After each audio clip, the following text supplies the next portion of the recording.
Welcome back to my channel সুস্মিতার রান্নাঘর। সুস্মিতার রান্নাঘরে তোমাদের সবাইকে স্বাগতম। তো আমি দেখো এখানে মাংস নিয়ে নিয়েছি, চিকেন নিয়েছি আর কি। তো এখানে সবগুলো লেগ পিস, এখানে 1.5 কিলোর মতো মাংস আছে। তো মাংসগুলো প্রথমে আমি ভালো করে কেটে ধুয়ে পরিষ্কার করে নিয়েছি। তারপরে আমি চাকু দিয়ে ভালো করে দেখো মাংসের সাইড দিয়ে এরকমভাবে কেটে কেটে দিচ্ছি, যাতে মশলাগুলো ভালোভাবেই মাংসের মধ্যে ঢুকে যেতে পারে। আজকে ছেলে মেয়ের বায়না ছিল মা তন্দুরি খাবো, তো সেই জন্যই আমার তন্দুরিটা আজকে বানানো। আসলে ছেলে মেয়ে খেতে চাইলে তো তাদেরকে না করা যায় না, আর জানে যে মা বানাতে পারে, এই জন্যই মায়ের কাছে সবসময় আবদারে বলে যে মা আমি এটা খাবো, ওটা খাবো, সেটা খাবো। তো আজকের আবদারে ছিল তন্দুরি, তো সেই জন্যই আজকে আমি তন্দুরিটা বানাচ্ছি। তোমরা যারা ভিডিওটা দেখছো তাদের অসংখ্য ধন্যবাদ। আর তারা যদি আমার নতুন বন্ধু হয়ে থাকো, প্লিজ একটা সাবস্ক্রাইব করো, লাইক করো আর কমেন্ট করো, আর জানিও তোমরাও এইভাবে বানিয়ে খেয়ে যে কেমন হয়েছে। তো দেখো তোমাদের সাথে গল্প করতে করতে আমি মাংসের পিসগুলো সব এরকমভাবে মাঝখান দিয়ে করে একটু একটু কেটে নিলাম। তো সব কাটা হয়ে গেছে। এবার আমি এর মধ্যে দিয়ে দেবো আন্দাজ মতো লবণ। এবারে আমি এর মধ্যে দিয়ে দেবো গোলমরিচের গুঁড়ো। গোলমরিচের গুঁড়ো আমি 1/2 চামচের মতো নিয়েছি। তারপরে আমি দিয়ে দেবো লেবু, অর্ধেকটা পাতিলেবু নিয়েছি। আর লেবুর দানাগুলো আগেই ফেলে দিয়েছি, দেখবে একটু দানাগুলো যেন এর মধ্যে না পড়ে, কারণ মুখে পড়লে তেতো লাগবে। তো লেবুর রসটা ভালো করে দিয়ে দিলাম, দিয়ে আমি হাত দিয়ে এরকমভাবে মেখে নেব দেখো। আর ভালো করে যে কেটে কেটে নিয়েছিলাম মাংসগুলো, সেই মাংসের মধ্যে একটু ঢুকিয়ে দেবো। আর এটাকে আমি 10 মিনিটের জন্য রেস্টে রেখে দেবো। 10-15 মিনিট পরে দেখো আমি একটা প্লেট নিয়ে নিয়েছি, তার মধ্যে নিয়ে নিয়েছি আমি সর্ষের তেল। সর্ষের তেলটা বেশ কিছুটা সর্ষের তেল নিয়েছি। আর নিয়ে নিচ্ছি এর মধ্যে 2 চামচের মতো লঙ্কার গুঁড়ো। এবারে আমি এর মধ্যে দিয়ে দেবো 1/2 চামচের মতো ধনের গুঁড়ো। ধনের গুঁড়োটা আমি 1/2 চামচই দিয়েছি। আর লবণটা সামান্য দিলাম, কারণ মাংসের মধ্যে আমি আগের থেকে লবণটা মেখে রেখেছিলাম। তারপর আমি দিয়ে দিচ্ছি গোলমরিচের গুঁড়ো, কারণ গোলমরিচের গুঁড়োটা আমার আগের থেকে মাখানো রয়েছে, এই জন্য আমি অল্প একটু দিয়েছি। আর দিয়ে দিলাম লাস্টে কাশ্মীরি লঙ্কার গুঁড়ো। এবারে আমি দিয়ে দিচ্ছি 1/2 চামচের মতো গরম মশলা। পরে আমি দেবো দেখো আদা বাটা। এই যেখানে আদা বাটা রয়েছে, আদা বাটাটা দিয়ে দিলাম। তারপরে দেবো হচ্ছে আমি রসুন বাটা। বেশ কিছুটা রসুন বাটা নিয়েছি আমি, রসুন বাটাটা একটু বেশিই দিয়েছি। তারপরে আমি দেব টক দই। টক দইটা আমি একটা ছাঁকনিতে জল ঝরানোর জন্য রেখে দিয়েছিলাম, জলটা ঝরে গেছে। জল ঝরানো টক দইটা আমি এখন দিয়ে দিলাম। এবারে আমি সব মশলাগুলো দিয়ে একসঙ্গে সুন্দর করে মেখে নেব, যাতে একটুও মশলা আলাদা আলাদা না থাকে, ভালো করে যাতে মিশে যায় মশলাটা। তো ভালো করে মশলাটা মেশানোর পরে আমি এক এক করে যে লেগ পিসগুলো ছিল ম্যারিনেট করা আগে থেকে লবণ আর গোলমরিচের গুঁড়ো দিয়ে, সেইগুলোকে আমি এখন মশলার মধ্যে আস্তে আস্তে সব দিয়ে দেবো। দিয়ে এটাকে আবার করে এই মশলাটা দিয়ে ভালো করে ম্যারিনেট করে আমি কিছু না হলেও 1 ঘন্টার মতো রাখবো। যদি তোমাদের হাতে সময় না থাকে তোমরা আধা ঘন্টা রাখতে পারো, কিন্তু আমি এখানে 1 ঘন্টার জন্য সব কিছু মিশিয়ে রেস্টে রেখে দেবো।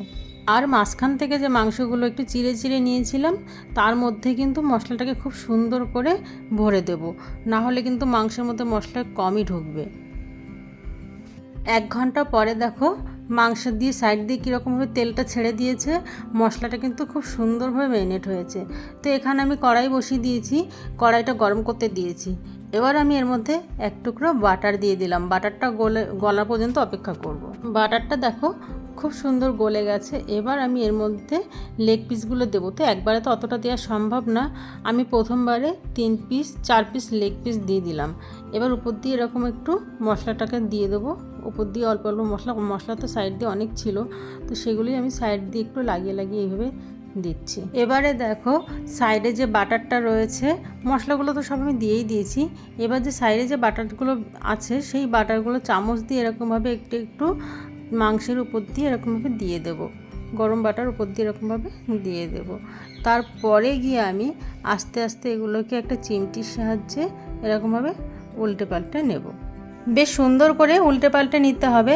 আর এক একটা পিস এরকমভাবে বেশ 2-3 বার করে উল্টে উল্টে কিন্তু ভাজতে হবে। আর এই যে প্রথম আমি 4টে দিয়েছি, এই 4টে ভাজতেই কিন্তু আমার প্রায় 15-20 মিনিট লেগে গেছে। তো সেরকমভাবে ভাজবে। আর হাই ফ্লেমে দেবে না, মিডিয়াম টু লো ফ্লেমেই রাখবে। কিন্তু হাই ফ্লেমে দিলে কিন্তু বেশি একটা নিচে দিয়ে পুড়ে যাবে। তবু দেখো আমি মিডিয়াম টু লো ফ্লেমে দিয়েছিলাম, তবু নিচের দিকে একটু পোড়া পোড়া ভাব হয়েই গেছে। তো এখন দেখো 15-20 মিনিট পরে মাংসগুলো কিন্তু আমার খুব সুন্দরভাবে ভাজা হয়েছে। এবার আমি কিন্তু নামিয়ে নিচ্ছি। দিচ্ছি সবগুলো। আর ওই একইভাবে আমি বাকি যেগুলো রয়েছে সেইগুলো কিন্তু আমি ভেজে নেব। তো দেখো ওই যে বাটারটা আমার ছিল বেশি, সেই বাটারের মধ্যে আমি আমার যে বাকি লেগ পিসগুলো ছিল চিকেনের, সেই লেগ পিসগুলো আমি দিয়ে দিচ্ছি এক এক করে। আর সেম যেভাবে ভেজেছি আগেরগুলো সেইভাবেই কিন্তু এগুলোকে আমি ভেজে তুলে নেব। এবারে দেখো আমি এরকম একটা জালি নিয়েছি, জালিটাকে আমি গ্যাসের উপরে বসিয়ে দিয়েছি। এবারে যখন জালিটা গরম হয়ে গেছে তখন আমি এক এক করে তন্দুরিগুলো এর উপরে দিয়ে দেব। আমার কিন্তু অনেকটা মশলা আর অনেকটা তেল কিন্তু বেঁচেছিল, তো সেই মশলাটুকু কিন্তু নষ্ট হবে না। সেই মশলাটুকু আমি এরকমভাবে মাংসের উপরে দিয়ে দেবো, ব্রাশ করে নেবো। এইভাবে ব্রাশ না করলেও তোমরা হাত দিয়ে দিয়ে দিতে পারো। এবারে আমি একটা চিমটির সাহায্যে এরকমভাবে পাল্টে দেবো। আর মাংসগুলো যে সেন্ট বেরোচ্ছে না, এখন খুব সুন্দর সেন্ট বেরোচ্ছে, তো সবগুলো এরকমভাবে পাল্টে দেবো। আর আমি কিন্তু গ্যাসটা মিডিয়ামেই রেখেছি, খুব হাইতে দিইনি। খুব হাইতে দিলে কিন্তু আগুনটা খুব জোরেই উঠছে, এই জন্য আমি একটু মিডিয়াম টু লো ফ্লেমে রেখেছি গ্যাসটা। আর যে সাইডের যে মানে তেলটা ছিল যে মশলার উপরে, আর সেই তেলটা উপর দিয়ে আমি এরকমভাবে দেখো একটু চামচ দিয়ে নিচ্ছি। তোমরা চাইলে এখানে ব্রাশ করে দিতে পারো, ব্রাশে করে নিয়ে। তো ওগুলো নামানোর পরে আমি বাকিগুলো দিয়ে দিয়েছি দেখো। আর বাকিগুলো ঠিক একইভাবে আমি ভেজে ভেজে এরকমভাবে নিয়ে গ্যাসের পর থেকে একটা গামলার মধ্যে নামিয়ে নেব, একটু বাটির মতো আর কি, তার মধ্যে নামিয়ে নেব। এই যে দেখো আমি নামিয়ে নিয়েছি। এবার আমি গ্যাসটা ধরিয়ে দিয়েছি, এর মধ্যে এক টুকরো কাঠ কয়লা নিয়েছি। কাঠ কয়লাটুকু নিয়ে আমি একটু আগুনের মধ্যে দিয়ে পুড়িয়ে নিলাম। নিয়ে দেখো একটা টিফিন কারির মধ্যে দিয়েছি, এর মধ্যে কয়লাটা দিয়ে তারপরে আমি একটু বাটার দিয়েছি। বাটার দেওয়ার পরে কিছুক্ষণ ঢেকে দিলাম, ঢাকার পরে সেন্টটা তো খুব সুন্দরই হয়েছে। তো আমার তন্দুরি রেডি হয়ে গেছে। এখন দেখো একটু ধনেপাতার চাটনির সঙ্গে আর চিকেন তন্দুরিগুলো আমি দিয়ে দিয়েছি, তবে খেতে খুব সুন্দর হয়েছে। আর তোমরা যদি এইভাবে করে দেখো তোমাদেরও ভালো লাগবে, ভালো লাগলে একটা লাইক করে দিও।